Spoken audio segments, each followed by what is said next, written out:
एक शख्स जो कहता था कि ममता बनर्जी बीफ खाती हैं और बीफ खाने की वजह से उन्होंने अटल बिहारी वाजपेयी को धमकी दी थी कि अगर पश्चिम बंगाल में बीफ बैन कराया तो वे उनकी सरकार गिरा देंगी। एक शख्स जो कहता था कि अमिताभ बच्चन पेप्सी का ऐड इसलिए नहीं करते क्योंकि पेप्सी पीने से उनकी आंत खराब हो गई थी। एक शख्स जो कहता था कि हेमा मालिनी लक्स साबुन से नहीं बल्कि बेसन में मलाई डालकर उससे नहाती हैं और ये राज इसलिए किसी को नहीं बताती क्योंकि सभी महिलाएं उनके जैसी सुंदर दिखने लगेंगी।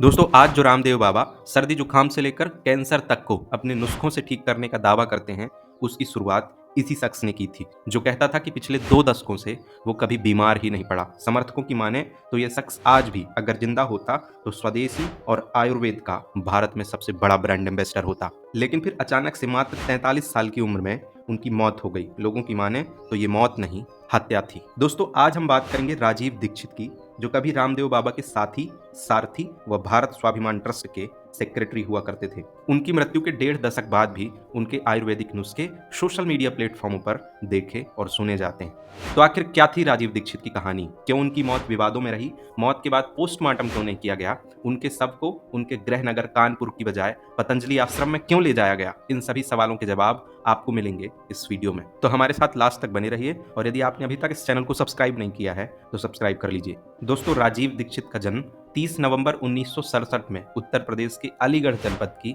अतरौली तहसील के नाह गांव में हुआ था। इनके पिता का नाम राधे श्याम दीक्षित और माता का नाम मिथिलेश कुमारी था। सूत्रों की माने तो उन्होंने इलाहाबाद से बीटेक और आईआईटी कानपुर से एमटेक की पढ़ाई की थी। हालांकि उनकी डिग्रियों को लेकर कुछ विवाद भी है। 2015 में एक आरटीआई के जवाब में आईआईटी कानपुर ने बताया कि राजीव दीक्षित नाम का छात्र उनके यहाँ से पास आउट छात्रों की लिस्ट में नहीं है। इसके अलावा अपने एक वीडियो में राजीव दीक्षित ये दावा करते हैं कि उन्होंने फ्रांस से पीएचडी भी की है और सीएसआईआर में एंटी ग्रेविटी पर रिसर्च का काम किया है। उन्होंने एक वीडियो में यह भी बताया कि उनकी इस रिसर्च के लिए जर्मनी का मैक्स प्लांक इंस्टीट्यूट अरबों डॉलर देने के लिए तैयार हो गया था, लेकिन वह नहीं चाहते थे कि उनकी रिसर्च किसी दूसरे देश के पास जाए, इसलिए उन्होंने इस ऑफर को ठुकरा दिया। हालांकि इन दावों के समर्थन में ना तो कोई सबूत है और ना ही एंटी ग्रेविटी की रिसर्च पर आज तक कोई रिसर्च पेपर सामने आया है। 1984 में भोपाल गैस त्रासदी के बाद राजीव का नाम सुर्खियों में आना शुरू हुआ। उन्होंने यूनियन कार्बाइड कंपनी के खिलाफ प्रदर्शन किए। हालांकि उनका एक दावा यह भी था कि यूनियन कार्बाइड वाली घटना अमेरिका की एक सोची समझी साजिश थी और इसे भारतीयों पर एक्सपेरिमेंट के तौर पर अंजाम दिया गया था। यहाँ से राजीव दीक्षित ने विदेशी कंपनियों के खिलाफ एक मुहिम शुरू कर दी। इसके बाद राजीव दीक्षित ने देश भर में घूम घूम कर भाषण देने शुरू कर दिए। राजीव के भाषणों में हमेशा स्वदेशी व आयुर्वेद को अपनाने और विदेशी कंपनियों के बहिष्कार के मुद्दे शामिल रहते थे। वे भारतीय शिक्षा व्यवस्था, कानून व्यवस्था और अर्थव्यवस्था पर भी अपनी बेबाक राय हमेशा रखते थे। राजीव का मानना था कि भारत का वर्तमान लीगल सिस्टम अंग्रेजों के कानून की फोटोकॉपी है, इसे बदला जाना चाहिए। इकोनॉमिक सिस्टम पर बात करते हुए राजीव कहते थे कि देश का टैक्सेशन सिस्टम डिसेंट्रलाइज कर देना चाहिए क्योंकि यही देश में भ्रष्टाचार की जड़ है। इसे लेकर उनका दावा था कि देश का 80% टैक्स रेवेन्यू नेताओं और अधिकारियों की जेब में जाता है। भारत के बजट सिस्टम को अंग्रेजों से प्रेरित बताने वाले राजीव 500 और 1000 के नोट बंद करने की सलाह देते थे।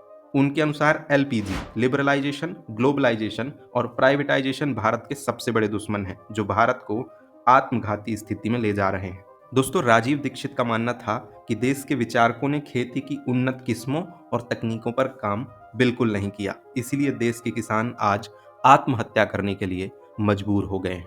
राजीव दीक्षित आयुर्वेद को मॉडर्न मेडिसिन से बेहतर बताते हुए कहते थे कि भारत का मेडिकल सिस्टम आयुर्वेद पर आधारित होना चाहिए। आयुर्वेद की वकालत करते हुए वे कहते थे कि मॉडर्न मेडिसिन बनाने वाली कंपनियों का एकमात्र उद्देश्य मोटा मुनाफा कमाना है, जबकि आयुर्वेद बीमारियों को जड़ से खत्म करता है। स्वदेशी अपनाने की मुहिम में राजीव ने भारतीय व विदेशी कंपनियों के पर्चे भी बंटवाए थे, जिसमें लोग स्वदेशी और विदेशी कंपनियों में फर्क समझ सकें, उनके नाम जान सकें। हिंदुस्तान यूनिलीवर को लेकर उन्होंने कहा कि यूनिलीवर कंपनी ने अपने नाम में हिंदुस्तान इसलिए जोड़ा है ताकि वह लोगों को गुमराह करके भारत में अपना व्यापार बढ़ा सके।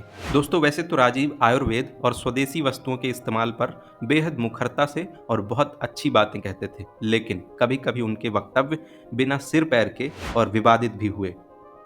जिनमें उन्होंने ऊट-पटांग दावे किए। जैसे उनका एक दावा था कि अमेरिका जम्मू कश्मीर में कब्जा करना चाहता है, इसलिए वह पाकिस्तान को पैसे देता है ताकि पाकिस्तान आतंकवाद को पाल सके और भारत की नाक में दम कर सके।